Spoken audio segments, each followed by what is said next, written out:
khi quen em phút ban đầu, cuộc sống anh khác xưa nhiều lắm. Cho anh cảm nhận tình yêu lớn lên đổi thay từng ngày. Anh biết quý trọng từng giây phút khi có em bên cạnh. Tìm được em là điều vô giá nhất trong anh hàng mong. Ở bên em bao muôn phiền, lo lắng trong anh tan biến hết. Chỉ có nụ cười hạnh phúc ở trong trái tim mà thôi.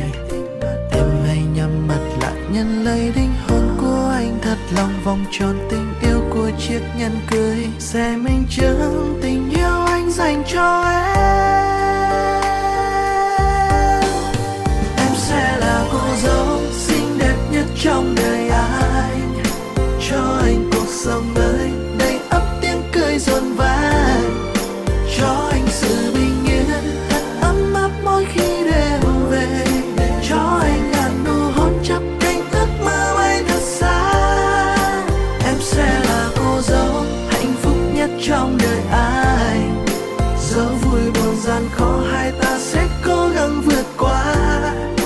Anh sẽ là bờ vai che chở em dõi theo từng ngày, hãy làm vợ anh yêu anh đến hết cuộc đời.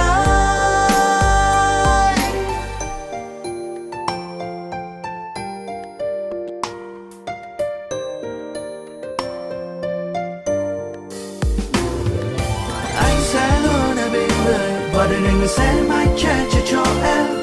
Mình sẽ bên nhau không xa rời và mình cùng nguyện ước bên nhau mãi thôi.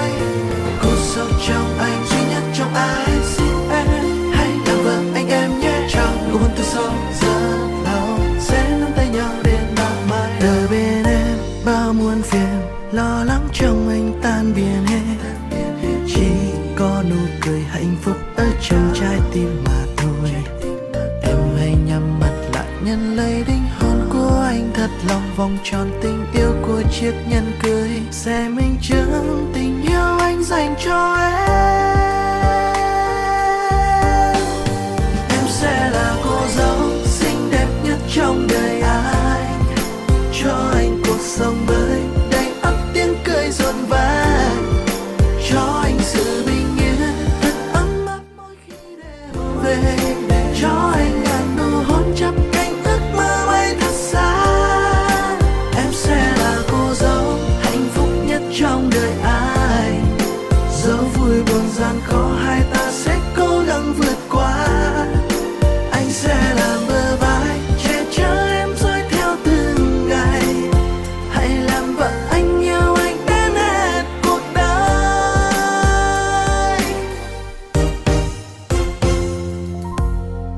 Em sẽ là cô dâu xinh đẹp nhất trong đời anh ha, và cho anh cuộc sống mới để ắt tiếng cười rộn vang, cho anh sự bình yên thật ấm áp mỗi khi đêm về, cho anh ngàn nụ hôn chắp cánh ước mơ bay thật xa.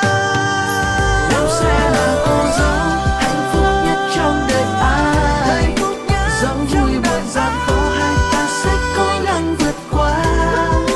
Anh sẽ là bờ vai che chở em dõi theo từng ngày, hãy làm vợ anh yêu anh đến hết cuộc đời. Vượt qua bao ngày gian khó ta đã có nhau rồi, hãy làm vợ anh em nhé. Người yêu ơi.